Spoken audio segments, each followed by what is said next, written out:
Hey everybody, welcome back to another episode of The Agent's Edge. My name is Ryan Polimeni. Today we have a very special guest speaker. I'm actually really excited about this interview. This is my business partner, Bryant Stone. He's also our Chief Investment Officer here at our firm. And Bryant and I, we have a pretty funny story. We've actually known each other for over a decade. Kind of right when he started selling insurance, I met him. And about a year later, I ended up started selling insurance. We met literally going to a job at a restaurant that we both hated in the same location. We're both from Connecticut, and we met each other on a bus heading to the casino, getting ready to go to work for the night, both miserable, both trying to pitch each other on a different business opportunity, ended up on the same path. But so I'm actually really excited about this because a lot of history and the progression of where we are today is really exciting. But when I think of Bryant Stone, one of the reasons why I really wanted to have Bryant a part of this and be on this interview is simply because he is a shining example of progression in the financial world. And I'm going to talk a lot about that, but when I met Bryant, we were slinging mortgage protection, final expense, probably like a lot of you watching this. And that progression over a 12-year, 13-year period of time, he's now a full-service wealth manager. I mean, literally fiduciary, assets under management, building a massive book of business. But we started in final expense mortgage protection. I can probably say we never thought that. I know you never thought you'd probably be here where we are today. So with that, Brian, why don't you go ahead and introduce yourself? Bryant Stone, everybody. Happy to have you on today, man. Thanks for taking the time.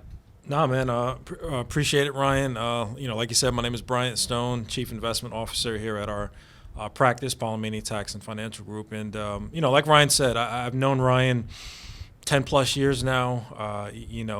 Maybe one day we can get into the complete story, but yeah, we met and, and he was trying to do his deal with another business. I was just starting in the insurance business and, just trying to figure it out. Like Ryan said, maybe a lot of you out there today are trying to figure it out. And, through going through the trenches together in the mortgage protection and final expense business and having a lot of success. Yeah. Me and Ryan had a lot of success in that business and then, having a lot of failures and me and him just, we got together back in, 2017, I believe it was, when Ryan had found, the niche market and with the federal employees, which I'm sure he's probably talked about on this show. And he basically asked me if I wanted to, come aboard and really just be a part of working in that niche market. And since then, Ryan, we became business partners and through a lot of trials and tribulations, man, we're still standing today. And, I'm truly honored and blessed to be on the call today and glad to call you, my business partner, man. And yeah. Yeah, and it's funny because we look back from 2017, I talk a lot on this show about why you need to find a niche. But the progression, like even when you and I started Top Rank Advisors, that didn't just happen because we were like, hey, we've got this great idea, let's do it. Yeah. That was, I went out, like you said, found the niche market that we're in, tested it for a year. Then I called you up, and I remember you traveled for almost 2 months just watching me kind of go through some of them. Then you took some appointments on your own. And then 6 months later, we started Top Rank Advisors. That's how we were able to scale that thing from 0 to 20 million in 18 months. And a lot of people, they don't really see that. There was a long time between now and then. But the progression that you go through, I want to talk about you today because, for a lot of people watching, Bryant, that are in final expense mortgage protection. I know you and I, we talked about this a lot. We never saw the path to becoming a wealth manager, nor do we even find a reason why we would want to be. Mm-hmm. So what I want to do is if you could talk a little about that progression, right? Because you handle all of the wealth management in our office. I do a lot of the tax planning, a lot of, on that side of it, and that's why we work really well together because we pass it off to each other. But, what was the desire to be in wealth management? Why did you end up progressively getting to that path? What was it that, for somebody watching going, I'm selling final expense mortgage protection, I don't ever want to do that like we thought. But as our business progressed, it was a necessity. But talk a little bit about that. Yeah. For me, Ryan, it was more, let's just go back, 7-10 years ago when I was out there running 20, 25 appointments a week. selling $10,000 a week in life insurance. And, I went from building teams to not building teams. And honestly, that got kind of exhausting. Yeah. Out there, putting 50, 60,000 miles on my car each year, working 6-7 days a week, making a good living, but, it's a tough living as well. And, but what always attracted me to the financial side of our business is more just being able to get in front of higher net worth people and just working smarter, right? Yeah. So if you can make the same amount of income that you're making and more, but work less and or just maybe smarter, to me that was attractive. Sure. Just working smarter in that sense. So it was never something that I saw myself doing. But as we got into the niche market with working with federal employees and just finding, how can I add more value to my business? I'm doing strictly insurance now, but Right. what if I did insurance and I did investments as well, offered up another service for my clients. So initially I saw it really just as that, opening up another service to my client, maybe similar how some agents may do, Ryan, if they're selling mortgage protection and final expense, and maybe they open up Medicare Sure. to their practice. And I also thought about that, and as you know, I kind of dabbled around with that, but I thought more, how can I get in front of higher net worth individuals? How can I, possibly, increase my volume, my productivity? And the way I saw it was through wealth management, through investments, adding another service. I never saw it, progressing to the point we are at today. Right. With the volume that we're doing, the type of clientele that we have. But that's kind of what I saw, and it kind of, the pieces just really fell together really on that part. Sure. So let me ask you this then.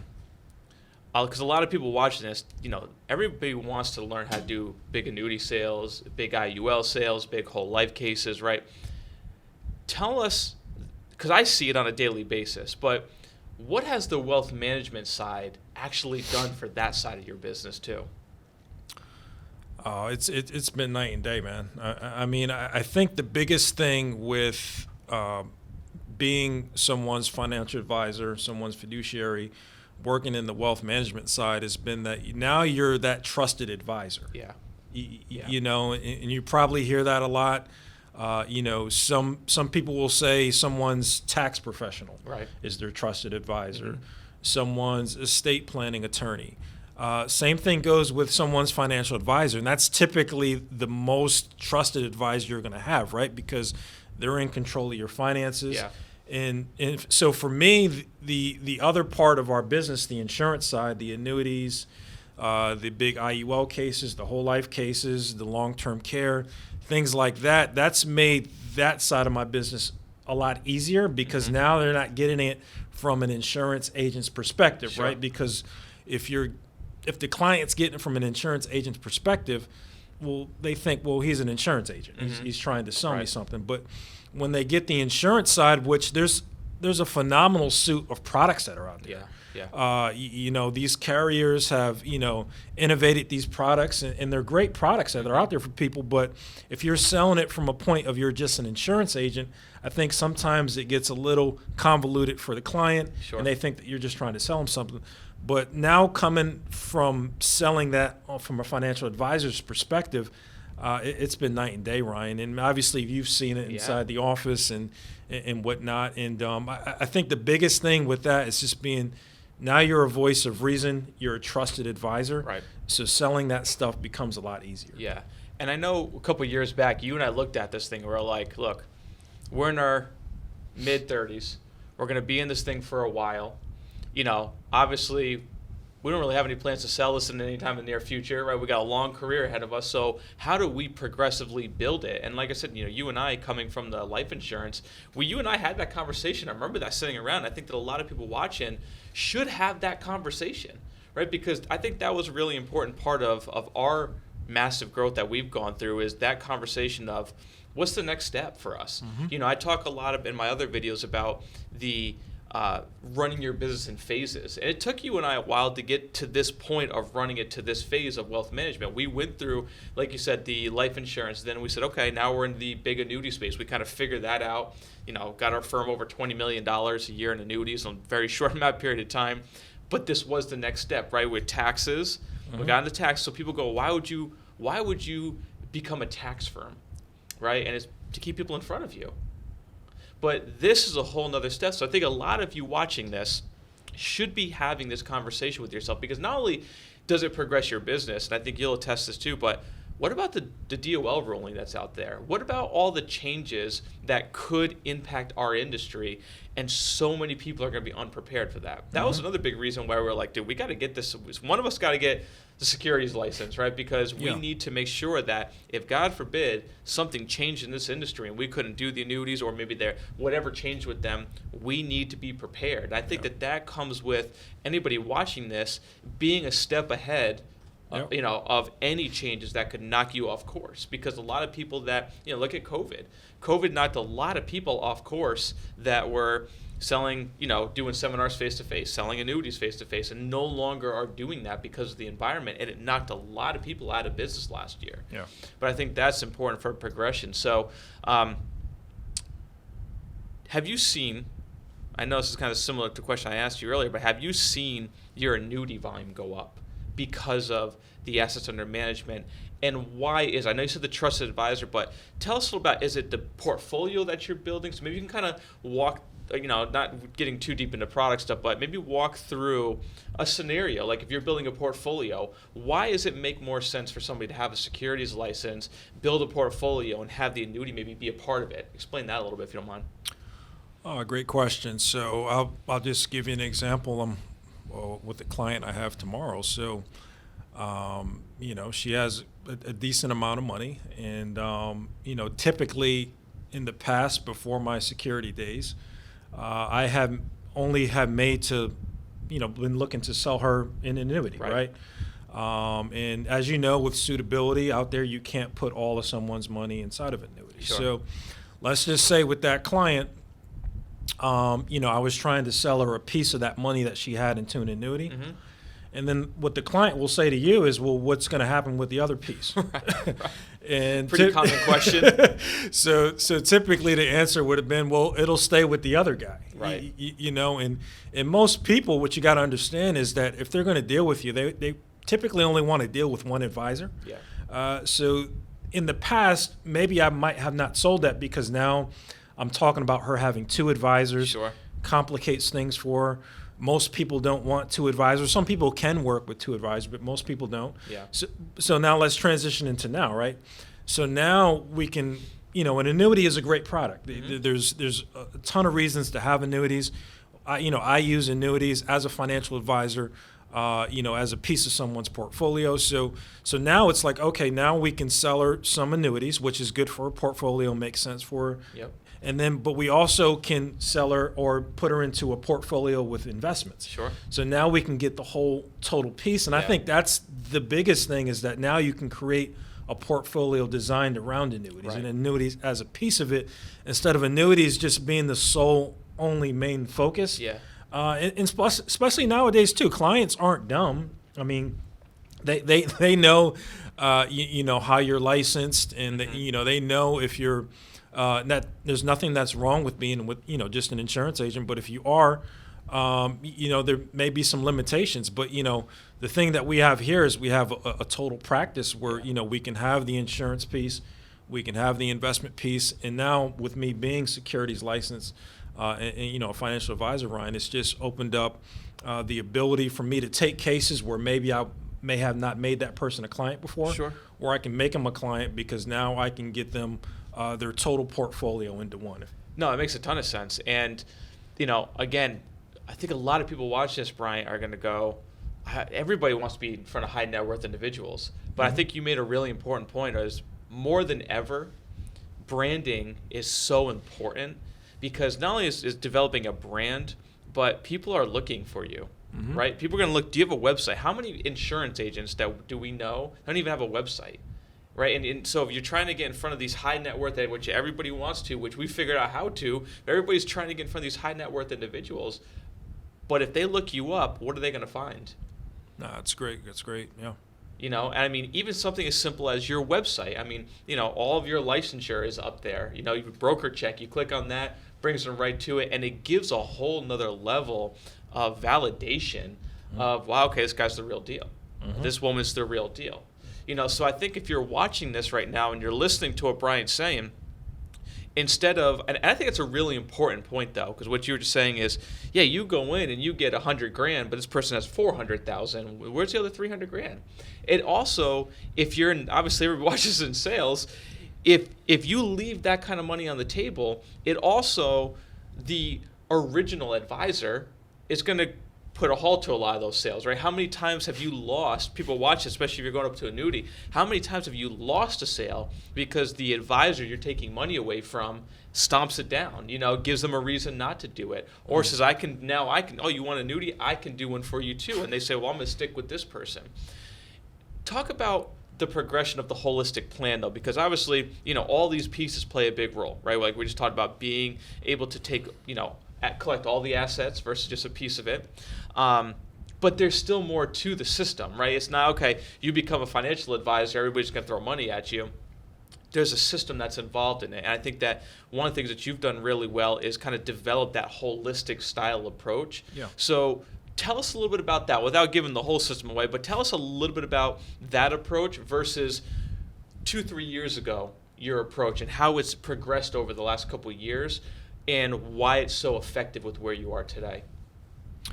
Great question. I think, Ryan, something that I'm really big on is education. Yeah. And I think that a lot of us, it doesn't matter if you're an insurance agent or not, just people in general, they tend to forget about that, right? Well, I got my degree in college or whatever, I got my master's or whatever it is, and think that's the end all be all, right? So in whatever profession that you're in, there's always something you can learn.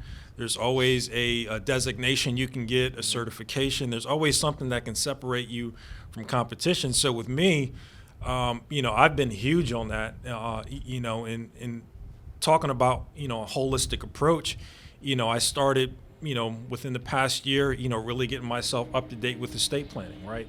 And making sure that, we offer that as a service inside our practice, because, our big pitch or our big, it's not really even a pitch, it's just the truth is, with our clients is that we do take a holistic approach.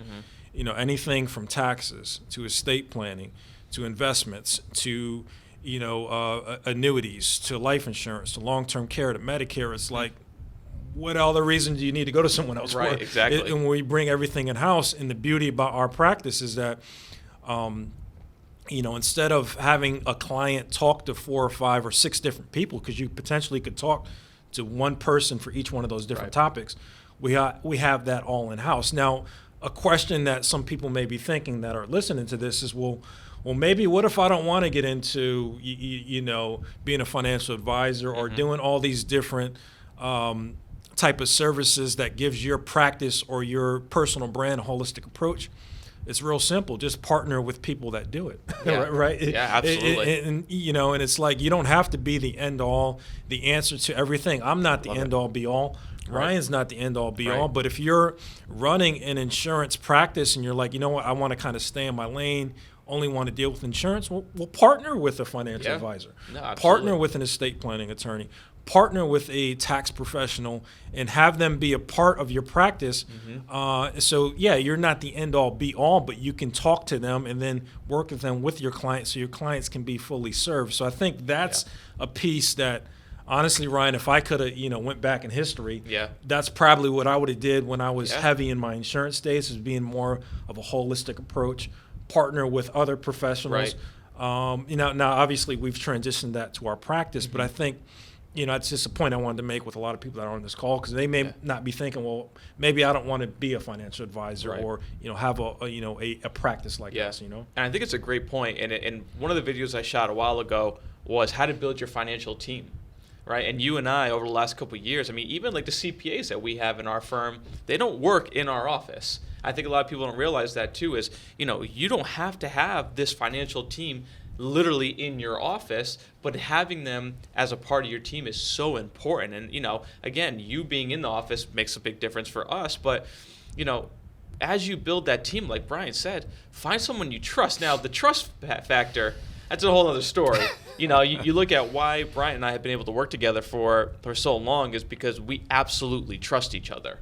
And I think that's really difficult in this industry, right, to find it, because you get a lot of people come and go, a lot of people stab you in the back. So I would say find somebody you trust, because if you're going to build a book of business or refer clients to somebody, you got to make sure that you're in that relationship, that business partnership relationship for the long haul, because, last thing you want is to be sending people over to somebody and they take your book of business and run. Yep.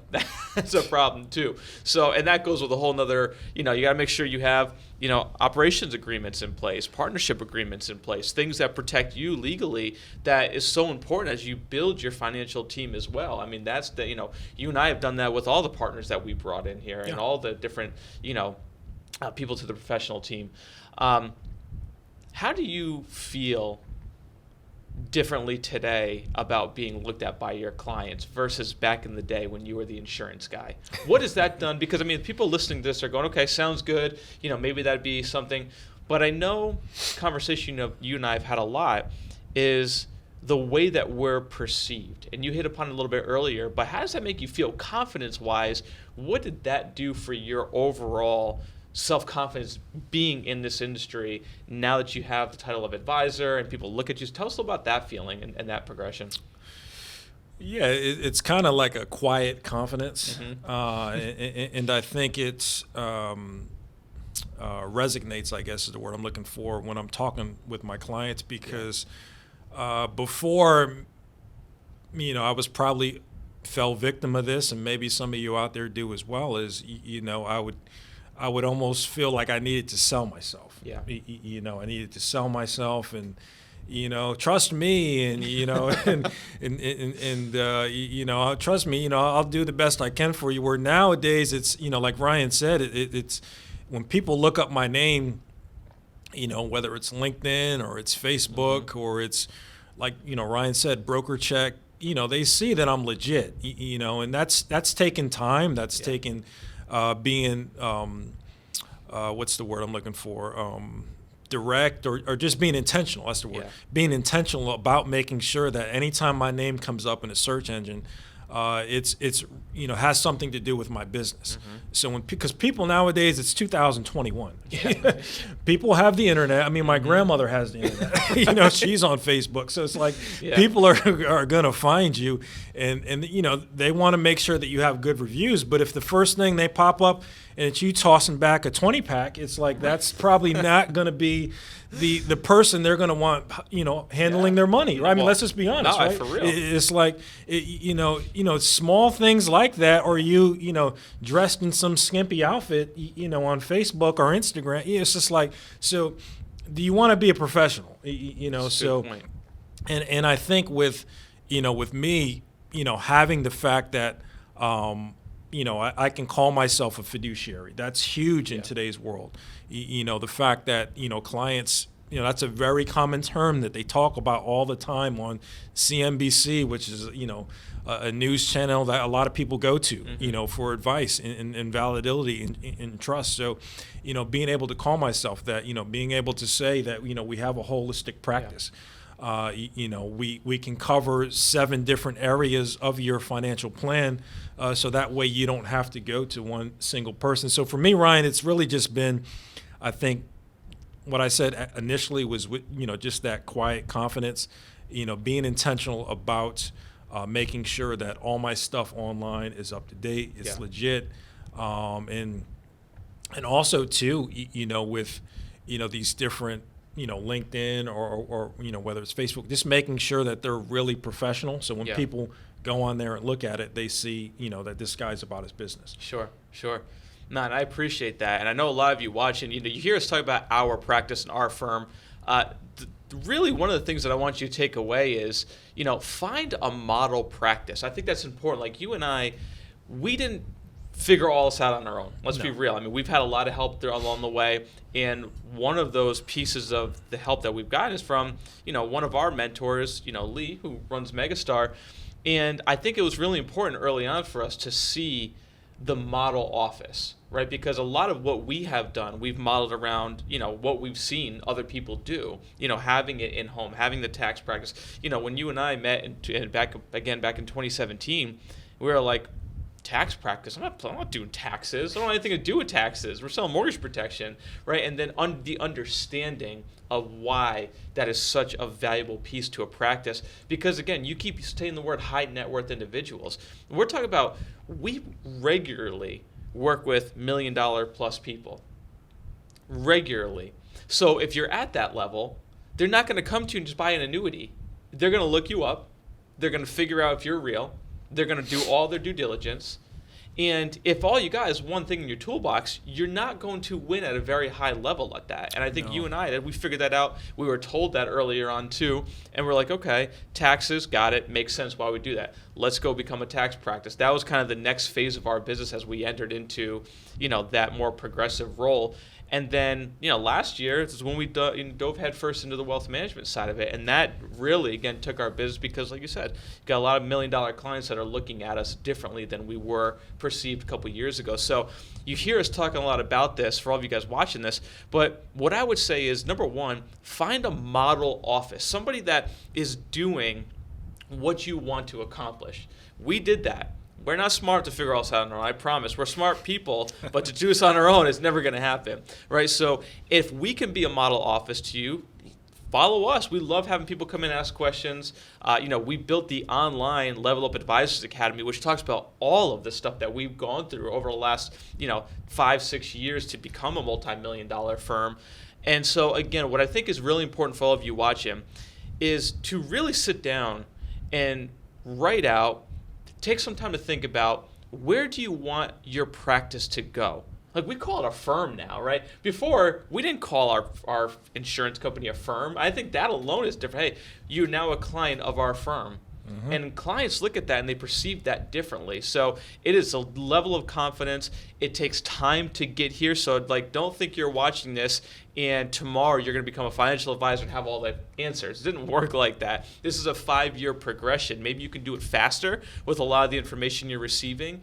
But find a model office, somebody that you can really look at and go, these people are doing and are where I want to be, and I want to model that. So, Brian, we'll wrap up with this. If you could go back and make a couple changes, if you could go back to yourself 10 years ago when you're getting into the life insurance industry and final expense, and you could tell yourself a few things, what would they be? Wow, it'd be a lot.